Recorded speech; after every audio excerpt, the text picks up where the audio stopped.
इस क्लासेस के एक नए क्लास में आप सभी का वेलकम है। बेसिकली आज हमारा जो चल रहा है वो क्लास 10th कंप्यूटर में चैप्टर नंबर 4 चल रहा है अभी, जो कि हमारा है jumping and branching statement, if else statement and आपका लूपिंग स्टेटमेंट। ठीक है, इसमें ऑलरेडी बहुत से टॉपिक्स कंप्लीट हो गए थे। लाइक आपका स्टेटमेंट्स का जो पार्ट था वो कंप्लीट हो गया था, इफ स्टेटमेंट कंप्लीट हो गया था। ठीक है, नेस्टेड इफ कंप्लीट हो गया था, उसके बाद आपका लूपिंग कंप्लीट हो गया था, फॉर लूप कंप्लीट हो गया था, वाइल लूप कंप्लीट हो गया था। अभी आपका जो लास्ट बचा हुआ है वो हुआ है बचा आपका do while loop and break statement के बारे में। ठीक है, सो अगर आपने प्रीवियस क्लासेस को मिस किया है तो आप प्लेलिस्ट को वॉच करिए, प्लेलिस्ट सेक्शन में जा करके उसको आप चेकआउट कर लीजिए। वहाँ पे आपको टॉपिक बाय टॉपिक सभी वीडियोस देखने को मिल जाएंगे। ठीक है, सो चलते हैं अपने नेक्स्ट आज के लेक्चर की तरफ, जो कि हमारा है डू वाइल लूप। ठीक है, लूपिंग के कॉन्सेप्ट में हमने देखा हुआ था हमारे जो लूप थे। मीन पहले हमने देखा हुआ था फॉर लूप, वाइल लूप को हमने देखा, उसके बाद उससे पहले हमने देखा था फॉर लूप को, उसके बाद हमने देखा वाइल लूप एंड नेक्स्ट है हमारा थर्ड जो टाइप लूपिंग का वो है हमारा डू वाइल लूप। ठीक है, so do while loop actual में कार्य क्या करता है? सी लैंग्वेज में एक प्रकार की एक लूपिंग लूप होती है जो किसी कंडीशन के आधार पर एक ब्लॉक को बार बार एक्सिक्यूट करती है, बार बार उसको रन करती है। ठीक है, इसके बाद ही जो कंडीशन होता है उसका ये चेक करता है, और अगर कंडीशन जो हमारा रहता है वो ट्रू रहता है या फिर गलत रहता है, ट्रू रहता है या फिर फॉल्स रहता है, तो लूप का जो ब्लॉक होता है उसको कम से कम एक बार रन करता है। ठीक है, सो ये जो हमारा डू वाइल लूप होता है वो हमारा जो प्रोग्राम होता है, जो हमारा ब्लॉक होता है कंडीशन का, उसको एक बार ये रन करता ही है। ठीक है, उसके बाद कंडीशन अगर सही है तो आगे का जो ब्लॉक है वो एग्जीक्यूट होगा, आगे का जो कोड है वो हमारा रन होगा। अगर हमारा कंडीशन रॉन्ग है, फॉल्स है, तो ये जो हमारा ब्लॉक का जो कोड है वो रन नहीं होगा। बस इतना सा ही रहता है, सिंपल सा फॉर्मूला है इसका, सिंपल सा कॉन्सेप्ट है। अभी आपको मैं इसका एक प्रोग्राम दिखा दे रहा हूँ लाइव रन करके, उसके बाद आपके डाउट्स क्लियर हो जाएंगे। सो यहाँ पे एक डू वाइल लूप का हमारा एक प्रोग्राम है, और ये जो हमारा प्रोग्राम है वो किस प्रकार है? प्रोग्राम हमारा है केवल नंबर को, मीन 1 से लेकर के 5 तक के जो नंबर है उनको प्रिंट करने का। बहुत ही सिंपल सा ये फॉर्मूला प्रोग्राम यहाँ पे बनाया गया है, जिसमें से आपको बहुत सी चीज़ें पता है कि इसमें आपको क्या दिया गया है। ये हमारा हेडर फाइल है जिसमें हमारे सभी लाइब्रेरीज रहती हैं। ठीक है, ये हमारा इंटीजर है। ठीक है, इन टाइप का मेन फंक्शन बनाया गया है। एक यहाँ पे हमको एक वेरिएबल डिक्लेयर किया गया है इंटीजर टाइप का, और वेरिएबल का नाम है हमारा नंबर, और इसमें हमने वैल्यू को क्या असाइन कर दिया है? एक हमारा जो नंबर है उसको हमने असाइन कर दिया है। मतलब हमारा जो स्टार्टिंग पॉइंट है वो हमारा एक है। फिर उसके बाद हमने स्टार्ट किया अपना डू वाइल लूप। तो सबसे पहले हम लोग डू लिखेंगे, फिर उसके बाद हम लोग करली ब्रेसेस ओपन करेंगे और उसके अंदर हम लोग उस नंबर को प्रिंट करेंगे। कौन सा नंबर सबसे पहले प्रिंट होगा? सबसे पहले ये नंबर हमारा 1 प्रिंट होगा, जो पहले से डिफाइन किया गया है। यहाँ पे आप वेरिएबल देख सकते हो। ठीक है, फिर उसके बाद ये क्या कर रहा है? नंबर का जो हमारा नंबर नाम का वेरिएबल है उसको ये प्लस प्लस कर रहा है, मतलब ये एक इंक्रीज कर रहा है। बट कब कर रहा है इंक्रीज? यहाँ पे लगाया गया है एक कंडीशन वाइल, जब हमारा नंबर है वो कितना हो, या तो इक्वल हो या तो 5 के बराबर हो। ठीक है, तो यहाँ पे इसको रन करोगे आप तो देखोगे यहाँ पे हमारा प्रोग्राम एक्सिक्यूट होगा, और हमको इसका रिजल्ट देखते हैं क्या रिसीव होता है। ठीक है, सो यहाँ पे देख सकते हो आप, प्रोग्राम हमारा एक्सिक्यूट होता है एंड उसके बाद हमारा जो रिजल्ट है वो हमें मिलता है 1 2 3 4 एंड 5।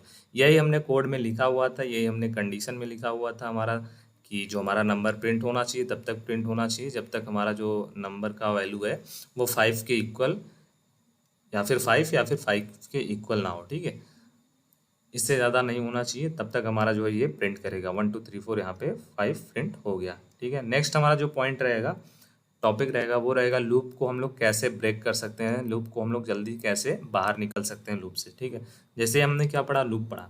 ठीक है, अगर हमको किसी भी प्रोग्राम में हम लोग लूप का यूज़ कर रहे हैं और हमको उस लूप के बाहर हमको आना है। ठीक है, जैसे लूप हमारा कहाँ पे स्टार्ट हुआ, ये जो आप डू देख रहे हो।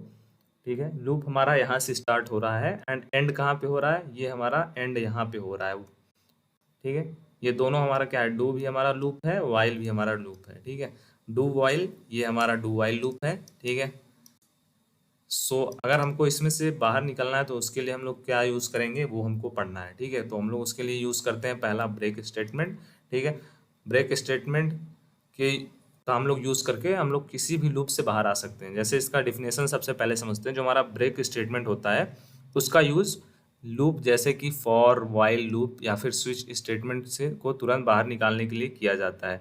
जब ब्रेक स्टेटमेंट हम लोग एग्जीक्यूट हो जाता है तो वर्तमान जो हमारा लूप होता है वो एग्जीक्यूट होना बंद हो जाता है, तुरंत ब्रेक हो जाता है, और जो हमारा कोड के बाहर की जो भी कार्यवाही होती है वो स्टार्ट होने लगती है। जैसे देखो यहाँ पे एक फॉर लूप का यूज़ किया गया है, ठीक है, उसका एग्जांपल लेकर के आपको समझाया गया है। फॉर लूप यहाँ पे स्टार्ट हुआ है। ये फॉर लूप में क्या है, ये हम लोग इनिशियलाइजेशन पॉइंट, ये हमारा कंडीशन और ये हमारा इंक्रीमेंट, ठीक है। फिर उसके बाद यहाँ पे एक लूप लगाया गया है, इफ़ दिया गया है, ठीक है, i इक्वल टू 5। देन उसके अंदर हमने क्या दे दिया है, ब्रेक दे दिया है, ब्रेक स्टेटमेंट दे दिया है। अब ब्रेक स्टेटमेंट क्या होगा, ब्रेक स्टेटमेंट क्या करेगा, इस लूप को यहीं पर बंद कर देगा, ठीक है। ये जो हमारा प्रोग्राम है ये रन होना बंद हो जाएगा और ये बाहर निकल आएगा कहाँ पे, ये आ जाएगा इस कोड के पास, प्रिंट एफ के पास आ जाएगा, ठीक है। ये जो हमारा है करली ब्रेसेस, इसके ये बाहर निकल आएगा। ये हमारा जो लूप स्टार्ट हुआ है यहाँ से लेकर के यहाँ तक, इसके ये बाहर आ जाएगा और उसके बाद हमारी जो आई की वैल्यू है वो प्रिंट हो जाएगी 5। कैसे प्रिंट हो जाएगी, क्योंकि यहाँ पे हमने डिक्लेयर कर दिया पहले i इक्वल टू 5, ठीक है। नेक्स्ट हमारा है कंटिन्यू स्टेटमेंट। सो हमारा जो कंटिन्यू स्टेटमेंट होता है इसका हम लोग सबसे पहले नेम से थोड़ी बहुत चीज़ें क्लियर है। कंटिन्यू स्टेटमेंट का जो यूज़ है लूप के अंदर किए गए कोड को छोड़ करके लूप के अगले जो स्टेप्स होते हैं उनसे बाहर निकलने के लिए किया जाता है, उनको रन करने के लिए किया जाता है। जो हमारा कंटिन्यू स्टेटमेंट होता है वो अगर एग्जीक्यूट होता है, जो हमारा एग्जीक्यूट होता है तो वो जो हमारा प्रेजेंट टाइम में जो स्टेप हो रहा होता है, जो हमारा एग्जीक्यूट हो रहा होता है ब्लॉक, उससे जो हमारा कोड है वो बाहर निकल जाता है और नेक्स्ट जो कोड है वो रन होने लगता है, ठीक है। जैसे देखो यहाँ पर एक एग्जाम्पल के थ्रू समझाया गया है। ये इतना इम्पोर्टेंट आपके लिए नहीं है, जो मेन इम्पोर्टेंट है वो हमारा केवल ब्रेक स्टेटमेंट इम्पोर्टेंट है, ठीक है। इसलिए ब्रेक स्टेटमेंट को आपको ज़्यादा अच्छे से समझना है। कंटिन्यू स्टेटमेंट और स्विच स्टेटमेंट को आपको बेसिक समझ लो, बाकी आपको इसको बहुत अच्छे से समझाया गया था स्विच में, ठीक है। स्विच स्टेटमेंट के बारे में आपको और भी चीज़ों के बारे में इसको ब्रीफ में समझाया गया था, ठीक है। जैसे हमारा जो गो टू स्टेटमेंट होता है, गो टू के अंदर ये जो होता है ये भी एक स्विच टाइप का स्टेटमेंट होता है। जैसे देखो यहाँ पे गो टू स्टेटमेंट, यहाँ पे देखो हमने स्विच का यूज़ किया है, स्विच, उसके बाद चॉइस, केस 1, केस 2, केस 3, ठीक है, लेबल यहाँ पे डिक्लेयर किया गया है। तो स्विच भी उसी टाइप में होता है, बट जो मेन आपको समझना है वो समझना है ब्रेक स्टेटमेंट। जब हम किसी भी लूप में कार्य कर रहे हैं और उनको हमको बंद करना होता है तो हम लोग यहाँ पे यूज़ करते हैं ब्रेक स्टेटमेंट का, ठीक है। जैसे ये देखो स्विच है तो वही सेम आपको जो मैंने प्रीवियस प्रोग्राम में दिखाया था वही है। स्विच हमको क्या करना है, एक स्टेप से दूसरे, एक कोड से दूसरे कोड में जाना है तो हम लोग स्विच का यूज़ करते हैं, ठीक है। और नेक्स्ट हमारा इस चैप्टर के जो भी बहुविकल्पी प्रश्न है, इंपॉर्टेंट क्वेश्चन आंसर हैं, ठीक है, अति लघु उत्तरी, लघु उत्तरी, दीर्घ उत्तरी, वो सब आपको बताया जाएगा, ठीक है, उसको प्रिपेयर कराया जाएगा, विथ आंसर आपको बताया जाएगा। सो अब आपकी क्लासेस जो हैं वो रेगुलर होने लगेंगी। So thank you for watching. जय हिंद।